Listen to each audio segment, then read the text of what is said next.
Respira um pouco mais devagar agora. Permite que esse momento seja só teu, sem pressa, sem expectativa. Se esse tipo de reflexão faz sentido para você, se inscreve no canal e vem caminhar junto nesse mergulho silencioso. Existe algo que sustenta a vida antes mesmo de qualquer acontecimento visível. Uma camada invisível que antecede palavras, gestos, escolhas e até os pensamentos que acreditamos serem nossos. Não é algo místico no sentido fantasioso, nem religioso no sentido dogmático. É mais simples e, ao mesmo tempo, mais profundo. Tudo vibra, tudo emite, tudo responde. A vida não começa no que acontece fora, mas no campo silencioso onde cada pessoa está sintonizada sem perceber. É nesse campo que se formam os encontros, os desencontros, os conflitos que se repetem e as pazes que parecem raras demais. O ser humano costuma acreditar que controla a própria história pelas decisões conscientes que toma, mas quase nunca percebe que essas decisões nascem de um estado interno que já estava em movimento muito antes. Uma conversa atravessada, um dia pesado, uma sensação de cansaço sem causa aparente, tudo isso são sinais de um ajuste fino que saiu do eixo. Não porque alguém errou moralmente, mas porque se afastou de si. A vibração não pune, ela apenas responde. Durante muito tempo, falar de vibração foi tratado como algo abstrato demais para ser levado a sério. No entanto, ninguém duvida do clima pesado de um ambiente depois de uma discussão, nem da leveza quase palpável quando duas pessoas se reencontram com afeto genuíno. O corpo sente antes que a mente compreenda. O silêncio carrega mais informação do que discursos inteiros.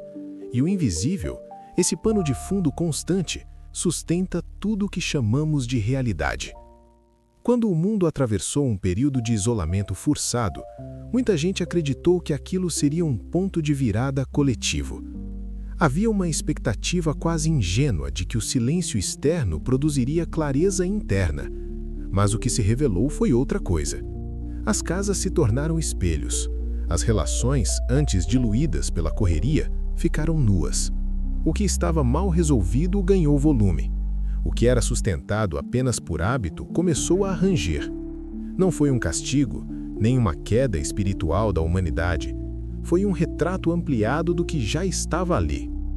O confinamento não criou conflitos. Ele retirou distrações. E quando o excesso de estímulos cai, o que sobra é o que estava sendo evitado. Muitas pessoas descobriram que não sabiam mais escutar. Outras perceberam que haviam se acostumado a sobreviver emocionalmente, não a viver. Idosos foram silenciados, jovens se sentiram perdidos, famílias se estranharam. A vibração coletiva ficou densa não porque o mundo piorou, mas porque a verdade apareceu sem maquiagem. Ainda assim, houve quem atravessasse esse período com uma serenidade quase invisível. Não eram os mais barulhentos, nem os que discursavam sobre consciência. Eram pessoas simples, anônimas, que continuaram cuidando do que estava ao alcance.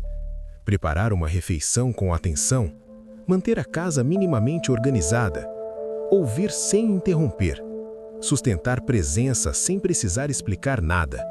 Essas atitudes não rendem aplauso, mas criam um campo silencioso de equilíbrio que sustenta mais do que qualquer discurso bonito. Existe uma armadilha comum na busca espiritual que é confundir luz com visibilidade. Achar que crescer interiormente é ser visto como alguém elevado. Mas a verdadeira transformação quase nunca chama a atenção.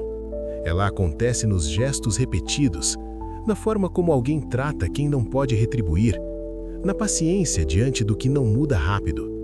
Há pessoas que passam a vida inteira falando sobre espiritualidade e deixam um rastro pesado por onde passam. Outras nunca pronunciam uma palavra sobre isso e transformam ambientes apenas existindo ali com coerência. A vibração não se mede pelo que alguém diz acreditar, mas pelo efeito que sua presença provoca. Há quem chegue e o ambiente relaxe. Há quem entre e tudo fique tenso, mesmo sorrindo. Isso não é julgamento, é percepção. O corpo humano é um instrumento sensível demais para ignorar esses sinais. Só foi treinado ao longo do tempo a desacreditá-los. Talvez uma das maiores confusões da vida moderna seja acreditar que fazer barulho é sinônimo de fazer diferença, quando, na verdade, as mudanças mais profundas são quase sempre silenciosas. Uma pessoa que cuida sem reclamar, alguém que sustenta a integridade quando ninguém está olhando, um gesto simples que não será contado depois. É nesse território que a vibração se ajusta de verdade. O mundo não precisa de mais opiniões, precisa de mais presença. A presença real não tenta convencer, não se impõe, não se exibe. Ela apenas está. E ao estar, organiza. Há uma inteligência sutil nisso que não vem de livros nem de teorias. Vem de um alinhamento interno entre o que se pensa, o que se sente e o que se faz. Quando essas três coisas caminham juntas, algo se aquieta por dentro. E esse aquietamento começa a reorganizar tudo ao redor. Muitas pessoas passam a vida tentando mudar circunstâncias externas, sem perceber que o ponto de ajuste está antes, no estado interno que alimenta essas circunstâncias. Não é sobre positividade forçada, nem sobre negar dor. É sobre honestidade vibracional. Reconhecer quando algo está desalinhado e escolher não alimentar isso com mais ruído. Às vezes, a atitude mais espiritual que alguém pode ter é parar de falar e começar a observar. O despertar não acontece como um evento grandioso. Ele se infiltra. Começa quando alguém percebe que não está cansado da vida, mas de viver fora do próprio eixo. Quando entende que não é o mundo que pesa, mas a forma como se está entrando em contato com ele.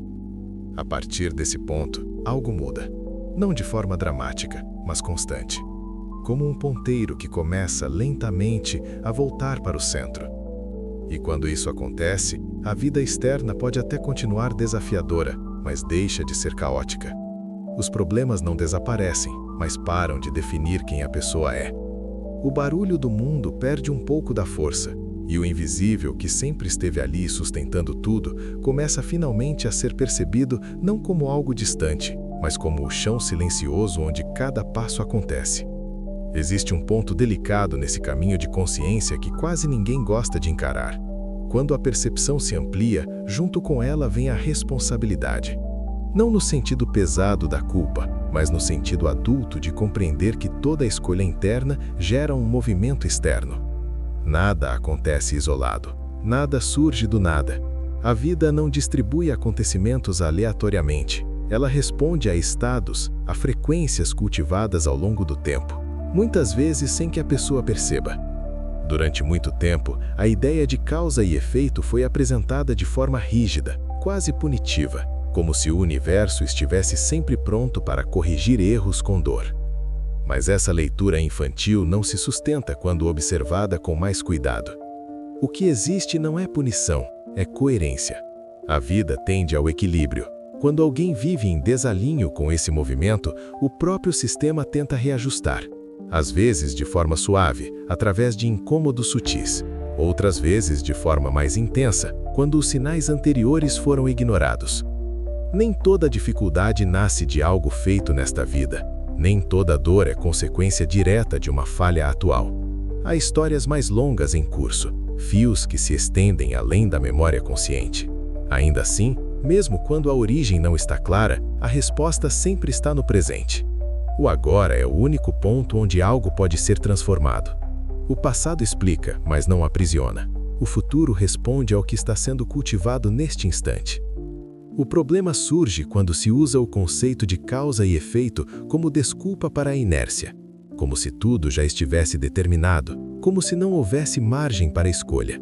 Isso é uma forma elegante de desistir da própria responsabilidade. A vida pode até apresentar cenários difíceis, mas a forma de atravessá-los continua sendo uma decisão íntima. O mesmo acontecimento endurece alguns e amadurece outros. A diferença não está no evento, mas no estado interno com que ele é recebido. Nesse campo invisível onde tudo se organiza, existe também uma presença constante, discreta e quase sempre ignorada. Não é espetacular, não se anuncia, não interfere de forma teatral. É uma inteligência silenciosa que observa, orienta e, quando possível, ajusta rotas. Muitas pessoas esperam proteção espiritual como quem espera um milagre externo, algo que resolva tudo sem exigir mudança interna. Mas essa proteção funciona de outro modo. Ela sussurra em forma de intuição. Ela cria atrasos que evitam acidentes. Ela promove encontros improváveis que desviam alguém de um caminho destrutivo. Essa assistência raramente impede consequências inevitáveis, mas frequentemente suaviza impactos e abre alternativas. O problema é que ela não funciona à revelia da vontade de quem recebe. Quando a pessoa insiste em permanecer no mesmo padrão mental, emocional e comportamental, essa ajuda encontra limites, não por falta de cuidado, mas por respeito ao livre-arbítrio. Ninguém é salvo de si mesmo sem consentimento. É comum ouvir relatos de pessoas que buscam apoio espiritual constante, frequentam ambientes de cuidado, pedem ajuda, mas continuam presas aos mesmos conflitos por anos. Não porque a ajuda não exista, mas porque ela não encontra espaço para atuar. Não se trata de obsessão externa apenas, mas de padrões internos que funcionam como portas abertas. Pensamentos repetitivos, ressentimentos alimentados, vitimização crônica e prazer inconsciente no próprio sofrimento criam um campo onde a desordem se mantém. Nenhuma prática externa substitui a reforma íntima, nenhum ritual compensa a falta de honestidade consigo mesmo. Enquanto alguém espera que forças invisíveis façam o trabalho que cabe à própria consciência, o ciclo se repete. A libertação começa quando se assume a parte que cabe a si, sem drama, sem autoacusação, mas com lucidez. Mudar não é punir-se, é aliviar-se. Existe também uma vibração específica que adoece relações, ambientes e até projetos inteiros sem que seja percebida de imediato.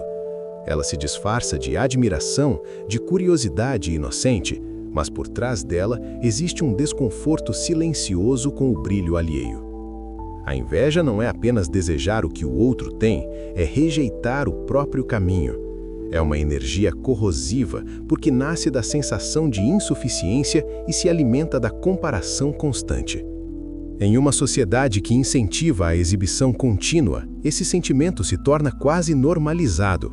Pessoas aprendem a construir versões de si mesmas para provocar desejo, aprovação e, inconscientemente, inveja. O problema é que esse jogo não tem vencedores.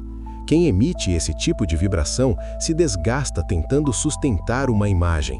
Quem recebe se contamina com uma sensação difusa de inadequação. O campo coletivo se torna pesado, competitivo, desconectado. A inveja não destrói apenas quem é alvo, ela corrói principalmente quem a carrega. Gera tensão, inquietação, perda de foco e uma constante sensação de atraso existencial. Enquanto alguém observa demais a vida do outro, deixa de escutar a própria, e nesse ruído interno, a orientação espiritual encontra dificuldade de atuação. Não porque se retira, mas porque não há silêncio suficiente para que a orientação seja percebida. A responsabilidade espiritual não está em vigiar o comportamento alheio, mas em cuidar da própria emissão. O que se pensa em silêncio, o que se deseja sem verbalizar, o que se alimenta internamente quando ninguém está vendo, é nesse território que a vida começa a responder de forma diferente, não por recompensa, mas por sintonia. Quando alguém ajusta esse campo interno, algo curioso acontece. As influências negativas perdem força sem confronto direto. Certas pessoas se afastam naturalmente, certas situações deixam de se repetir, não porque houve luta, mas porque não há mais ressonância. A vida se reorganiza ao redor de quem se reorganiza por dentro. O confronto verdadeiro não é com forças externas, mas com as próprias incoerências. E esse confronto não precisa ser violento, ele pode ser silencioso, firme, contínuo. Um compromisso diário de não alimentar o que desorganiza, mesmo quando isso parece confortável, porque há um conforto estranho no caos conhecido, e sair dele exige coragem. Nesse ponto, a espiritualidade deixa de ser uma ideia bonita e se torna uma prática concreta. Ela não promete atalhos, mas oferece clareza. Não elimina desafios, mas ensina a atravessá-los com menos desgaste. E pouco a pouco, a pessoa percebe que não está sozinha nesse processo. A ajuda sempre esteve ali, apenas aguardava um sinal claro de disposição interna para agir em conjunto. Existe um ponto em que toda reflexão espiritual precisa descer do campo das ideias e tocar o chão da vida comum. Caso contrário, ela se transforma apenas em discurso bonito, incapaz de sustentar alguém nos momentos em que ninguém está olhando. A espiritualidade real começa onde o ego não ganha aplauso. Ela se revela na forma como alguém trata aqueles que já não oferecem retorno, reconhecimento ou conveniência. E é justamente aí que uma das provas mais silenciosas e ignoradas se apresenta: o cuidado com quem envelheceu. A sociedade aprendeu a valorizar produtividade, juventude e velocidade. Tudo o que foge disso tende a ser empurrado para as margens. O idoso, com seu ritmo mais lento, suas histórias repetidas e seu corpo menos obediente, acaba sendo visto como um incômodo. Não por maldade consciente, mas por despreparo emocional. Poucos são ensinados a lidar com a finitude, com a fragilidade, com o espelho do próprio futuro. E assim, o abandono se disfarça de rotina. A ausência vira normal. O silêncio se instala dentro da própria casa. Cuidar de alguém que envelhece não é apenas um gesto de carinho, é um exercício profundo de humanidade. Exige paciência, presença e principalmente renúncia do próprio tempo. E o tempo talvez seja o recurso mais subestimado quando se fala em espiritualidade. Não existe talismã mais poderoso do que a forma como alguém escolhe usar os próprios minutos. O tempo dedicado ao que é nobre cria uma proteção natural, não por magia, mas por coerência interna. Muitos buscam objetos, rituais ou promessas de proteção enquanto desperdiçam o que realmente têm em mãos. O tempo passa como se fosse infinito, como se sempre houvesse depois. Mas o tempo não retorna, ele apenas se transforma em memória, em aprendizado ou em arrependimento. Quando alguém escolhe usar esse recurso precioso para cuidar, ouvir, acompanhar e respeitar, algo se reorganiza por dentro. A consciência se aquieta, e uma consciência em paz é um campo difícil de ser perturbado. Existe uma ideia equivocada de que espiritualidade exige isolamento do mundo ou práticas complexas, mas a espiritualidade mais potente é simples. Ela se manifesta na organização da casa, no cuidado com o corpo, na forma como se fala com quem erra, na disposição de arrumar o que foi bagunçado. Não há nada de elevado em viver no caos por descuido e chamar isso de desapego. Ordem externa não é rigidez, é cuidado. E o cuidado é uma forma silenciosa de amor. O fanatismo surge quando alguém tenta compensar a falta de coerência com excesso de crença, quando práticas externas são usadas para evitar o trabalho interno. A espiritualidade prática não grita, não impõe, não cria medo. Ela orienta, ela observa, ela ajusta e, principalmente, ela respeita o ritmo possível de cada um, sem abandonar a responsabilidade pessoal. Quando se fala em cuidar dos idosos, fala-se também em honrar a própria história. Ninguém chega ao mundo por acaso. Antes de qualquer vínculo afetivo, existe um vínculo existencial. Ignorar isso gera um vazio difícil de explicar. Muitas pessoas sentem uma inquietação constante sem perceber que ela nasce da negação de responsabilidades básicas. A consciência não acusa em voz alta, mas cobra em forma de desconforto difuso. O curioso é que quem cuida acaba sendo cuidado de outra forma, não como troca direta, mas como alinhamento interno. A vida começa a responder com mais suavidade. Os conflitos perdem intensidade, as pequenas coisas ganham mais significado. Não porque tudo ficou fácil, mas porque algo foi colocado no lugar certo. E quando isso acontece, o invisível trabalha com mais liberdade. A espiritualidade prática também pede atenção aos hábitos cotidianos. Como alguém acorda, como se alimenta, como organiza o próprio espaço. Não por superstição, mas porque o ambiente influencia o estado interno. Uma casa abandonada reflete um campo mental disperso, um corpo negligenciado carrega emoções não cuidadas. Cuidar do externo é uma forma acessível de começar a reorganizar o interno. Não se trata de perfeição. Trata-se de intenção consciente. Pequenos gestos feitos com presença geram efeitos cumulativos. Uma conversa interrompida com gentileza, um pedido de desculpas sincero, um silêncio escolhido em vez de uma resposta impulsiva. Essas atitudes parecem simples demais para serem espirituais, mas são exatamente elas que sustentam qualquer caminho de equilíbrio. Há uma maturidade silenciosa que nasce quando alguém para de buscar sinais grandiosos e começa a perceber o valor do que é repetido.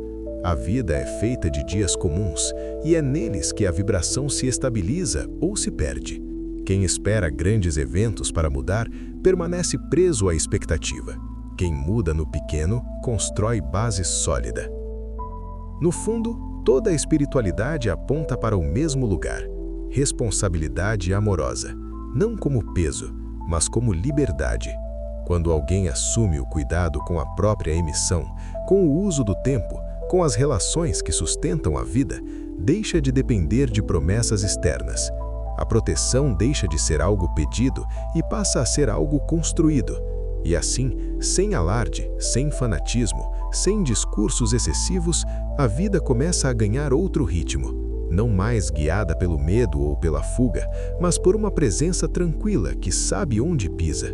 O mundo pode continuar imperfeito, os desafios podem persistir, mas algo fundamental se estabelece: um eixo interno.